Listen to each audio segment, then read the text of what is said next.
मैं क्यों सोचूं कि कौन क्या कहेगा। उन लोगों ने कभी सोचा हमारे बारे में, सिवाय बेइज्जती के। जब हम लोगों को उन लोगों की सरू की पढ़ाई के लिए ज़रूरत थी तो कैसे सब कन्नी काट लेते थे कि कहीं हम उन लोगों से कुछ मांग ना बैठे सरू की पढ़ाई के लिए। और ननन जेठानी तो मुझको अपने पास भी फटकने देती थी कि जैसे मेरे अंदर कोई छूत लगी हो। आज वंदना के शब्दों में बहुत आक्रोश था। सब लोगों ने सारे काम काज अकेले निपटा लिए और झूठे मुंह से भी कभी नहीं कहती कि मुझसे आने को, जैसे कि मेरे जाने से उनकी इज्जत कम हो जाएगी। मैंने बहुत अपमान झेला है, लेकिन अब नहीं। वंदना, मैं तुमसे पूरी तरह सहमत हूँ, लेकिन उनका हिसाब वो लोग जाने। अब हम लोग भी तो उनके जैसे नहीं बन जाएंगे ना, फिर उनमें और हम में अंतर ही क्या रह जाएगा। सोचो, सब आस पड़ोस के लोग होंगे पर अपने ही लोग नहीं होंगे तो कैसा लगेगा। सुरेश समझाते हुए बोले, बड़े भाई इंजीनियर और एक बहन उसके पति भी इंजीनियर, लेकिन सुरेश हमेशा से ही पढ़ने लिखने में कमजोर। तो पिताजी ने बहुत कह सुनकर अपने ही दोस्त के स्कूल में क्लर्क का काम दिलवा दिया, और जब नौकरी अच्छी लगी तो रिश्ता भी मनमोहन ने साधारण परिवार से कर दिया। लेकिन वंदना को कोई दिक्कत नहीं, क्योंकि उसके लिए यही सब कुछ बहुत था। जब जेठानी और ननंद आपस में मिल जाती तो वंदना और सुरेश को हिकारत भरी दृष्टि से देखती, क्योंकि कम पैसा होने के कारण उनका रहन सहन भी बिल्कुल साधारण था। धीरे धीरे उन लोगों ने सुरेश और वंदना को अपने घर के कार्यक्रमों में बुलाना भी बंद कर दिया। लेकिन सुरेश यही कहते कि कहीं घर वालों को भी बुलाया जाता है, और वो जबरदस्ती वंदना को लेकर चला जाता, और फिर वहां गाहे बगाहे उन दोनों का अपमान होता जरूर। जेठानी ननंद बेहद खूबसूरत और वंदना साधारण रंग रूप की, उस पर भी दोनों के दो दो बेटे और वंदना की गोद में बेटी। जेठानी ननंद को पैसे के साथ साथ रंग रूप और बेटों का भी बड़ा अहंकार था। क्या भाभी, यही साड़ी तो पिछली बार भी पहन कर आई थी, या फिर अपने नहीं तो कम से कम हमारी इज्जत के बारे में ही सोच लिया होता। बाजार में इतने ब्यूटी प्रोडक्ट्स आते हैं, थोड़ा मेकअप करके ही आ जाती। वंदना अपमान का कड़वा घूंट पीकर रह जाती।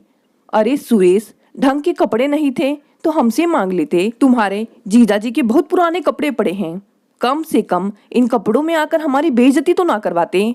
और किसी से क्या कहें, बहन ही भाई भौजाई को ताना कसने के पीछे नहीं रहती।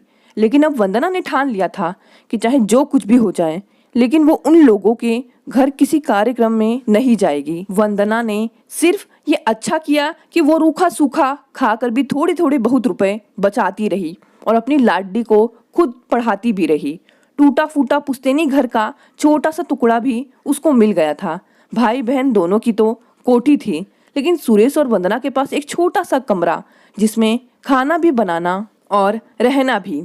हाँ, खाली जमीन जरूर पड़ी थी, बस वंदना का एक ही संकल्प कि कैसे भी करके 2 कमरे और एक रसोई और बाथरूम बनवा लिया जाए, और बिटिया को कुछ बना जरूर दिया जाए। सौभाग्य से बिटिया सरू पढ़ने लिखने में बहुत तेज थी और उसको स्कूल से स्कॉलरशिप भी मिलने लगी।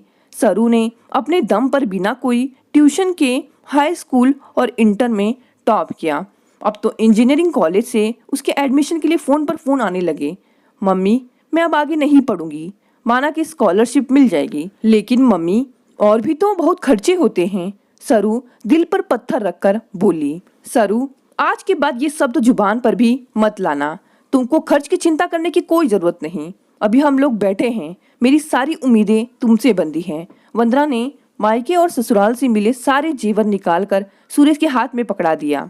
मैंने आपसे कभी कुछ नहीं मांगा, बस मेरी बिटिया की पढ़ाई नहीं रुकनी चाहिए। वंदना की आंखों में आंसू थे और वो अपने फैसले पर दृढ़ संकल्पित थी। सरू आसमान की ऊंचाई को छूने लगी। इंजीनियरिंग की पढ़ाई पूरी होने से पहले ही उसका कैंपस सिलेक्शन हो गया और वो आज इंजीनियर बनकर पहली बार घर आ रही थी।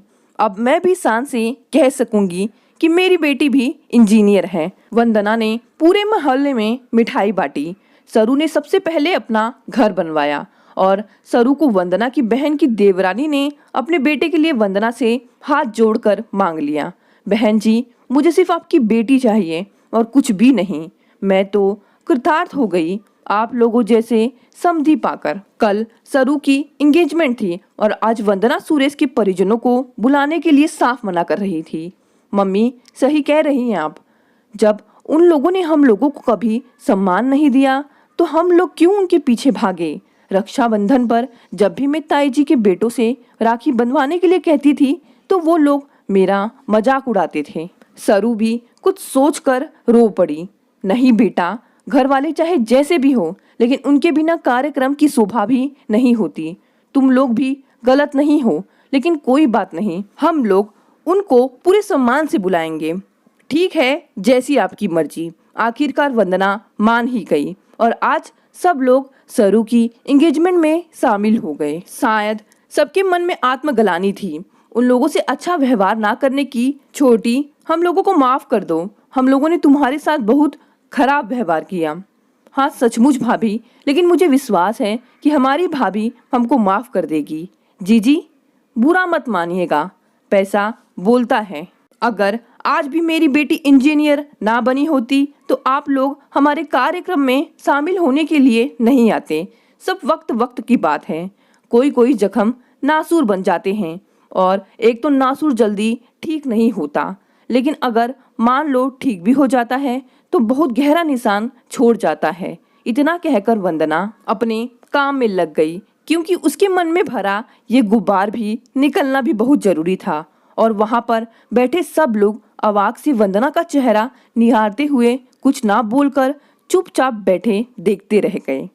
दोस्तों, अगर आपको ये कहानी पसंद आई तो इसे लाइक और शेयर करें और मेरे चैनल को भी सब्सक्राइब कर लें। धन्यवाद।